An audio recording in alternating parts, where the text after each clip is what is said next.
Përshëndetje dhe mirë se vini në tutorialin e radhës nga mësimi në Shqip. Sot do të kemi një tutorial të ri, përsëri mbi SQL dhe më konkretisht mbi Postgres, ku ne do të flasim se çfarë është foreign key constraint. Ky constraint përcakton që vlerat në një ose më shumë kolona duhet të përputhen me një ose më shumë kolona në një tabel tjetër, pra të siguroj integritetin e të dhënave. Le të parashtrojmë një problem konkret që na ndodh kur ndërtojmë tabela. Kemi disa mënyra se si ne mund t'i ruajmë të dhënat. Nëse të dhënat janë të thjeshta, pra nuk kemi të dhëna komplekse, ne mund t'i ruajmë të gjitha këto të dhëna në një tabel. Mirë po, kur numri i të dhënave rritet dhe kompleksiteti dhe si rezultat ne duhet të dizenjojmë ose të ndërtojmë tipologji të ndryshme të cilat optimizojnë punën tonë. Për shembull, në rastin aktual kemi ndërtuar një tabel e cila përmban këto informacione: emrin e një personi, mbiemrin e një personi, profesionin që ai person ka pasur dhe normalisht kolona e parë përcakton ID-n e atij personi. Mirë po, një person mund të ketë më shumë se sa një profesion ose mund të ketë pasur më shumë se sa një profesion.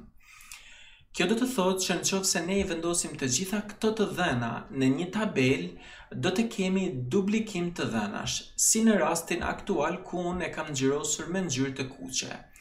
Çfarë ka ndodhur? Duke qenë që vetëm kolona e fundit ndryshon, pra emri I profesionit, të dhënat e tjera ngelen pa ndryshuar.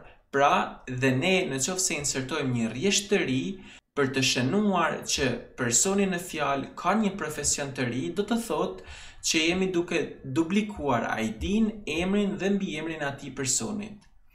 Në rastin aktual kemi duplikuar këto informacione për dy persona, për personin Martin dhe për personin Arlind. Mirë po, supozoni që kemi miliona rekorde në databazë dhe mendoni se sa të dhëna të duplikuara mund të kemi ne në këtë tabel. Kjo nuk është një zgjidhje optimale. Gjithashtu, për të punuar me tabelat e cilat kanë shumë kolona është e vështirë. Për të reduktuar punën me shumë kolona në një tabel, është gjetur zgjedhja tjetër që ne mund të kemi më shumë se sa një tabel të cilat ndërlidhen ose ndërveprojnë njëra me tjetrën. Le të kalojmë tek slajdi I dytë dhe të shikojmë se si ne mund ta dizenjojmë në një formë tjetër strukturën e databazës dhe mos të kemi të dhëna të duplikuara, ose le të themi më mirë, të dhëna të duplikuara të jenë sa më të pakta. Dhe si rezultat kemi dy tabela. Tabela e parë përmban informacionet kyçe mbi personin, siç është ID-ja, emri dhe mbiemri, ndërsa tek tabela e dytë ne kemi ndërtuar këtë tabel në formë të tillë që kemi një ID e cila identifikon në mënyrë unike çdo rrjesht, kemi një kolonë e cila identifikon se cilit person tek tabela e parë I përket kjo punë.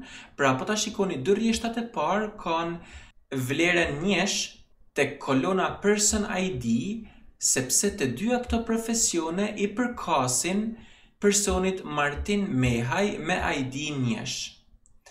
Dhe në fund kemi emrin e punës, që në rastin tonë është junior developer dhe senior developer. Përsëri, kemi shtuar dy rrjeshta tjerë tek tabela e dytë që kanë person ID 2, që do të thotë se këto dy rrjeshta janë të lidhur me personin Arlind Vishaj, I cili ka ID 2. Që në këtë rast tregon se Arlind Vishaj ka pasur dy profesione, arkitekt dhe inxhinier ndërtimit. Dhe rrjeshti I fundit është I vetëm sepse personi Artan Abazi me ID 3 ka pasur vetëm një profesion, në rastin ton Infermiere. Le ta ndërtojmë këtë strukturë të dhënash tani duke përdorur query ose skripte dhe ta shikojmë se si funksionon më konkretisht. Këto skripte që kam ndërtuar do I vendosi në përshkrimin e videos, kështu që mund t'i kopjoni. Ajo çfarë bëj është ndërtoj dy tabela, një e quajtur people dhe tjetra e quajtur jobs, pra njëra përmban të gjithë personat, tjetra përmban punët. Tabela people përmban një ID, një name dhe një surname, ndërsa tabela jobs përmban një ID, një person ID, pra që është ID-ja e personit tek tabela e parë dhe në fund është job name ose emri i punës ose i profesionit të personit në fjalë. Pastaj kam insertuar disa vlera dhe në fund bëj selektimin e këtyre vlerave. Le ta ekzekutojmë skriptin e parë dhe do shikoni që tabela është ndërtuar dhe kemi vlerat përkatëse. Le ta ekzekutojmë dhe skriptin e dytë dhe do shikoni që janë insertuar vlerat në këtë tabelë. Pra ndërtimi i këtyre tabelave tani ecën me sukses dhe të dhënat nga tabela e parë mund të lidhen me të dhënat nga tabela e dytë, mirë po kemi një problem tek ndërtimi i tabelës së dytë. Dhe problemi është tek kontrolli që ne bëjmë kur insertojmë vlerat e reja. Le ta fshijmë skriptin e parë dhe të tentojmë të insertojmë një vlerë të re tek tabela e dytë, vendosim një ID 8, vendosim një ID të çfarëdoshëm, pra një person ID të çfarëdoshme, dhe vendosim një punë të çfarëdoshme. Nëse se ne e ekzekutojmë këtë skript, do shikoni që vlera insertohet me sukses dhe kur bëjmë select, do shikoni që kjo vlerë është insertuar e fundit. Mirë po si që mund ta kuptoni, tek tabela e parë nuk ka asnjë person me këtë ID-n që kemi insertuar tani. Kjo do të thotë që të dhënat janë jo konsistente, pra është prishur integriteti i tyre, sepse nuk ka kuptim të kemi një profesion i cili nuk është lidhur me asnjë person. Dhe për ta parandaluar këtë gjë, ne mund të përdorim pikërisht foreign key constraint. Çfarë bën foreign key constraint? Le të kthejmë edhe një herë skriptet ashtu siç ishin dhe t'i fshijmë të dyja tabelat për thjeshtësi që ta ndërtojmë të gjithë strukturën edhe një herë. Fshijmë dhe tabelën e dytë dhe duam të bëjmë një ndryshim të vogël. Kur vendosim person ID tek tabela e dytë, ne mund të vendosim një pjesë skripti si më poshtë dhe themi references people dhe vendosim ID. Çfarë kemi bërë në këtë rast? Në këtë rast kemi thënë që ndërto kolonën person ID të tipit integer e cila lidhet me kolonën ID që ndodhet tek tabela people. Le t'i ekzekutojmë dhe një herë skriptet.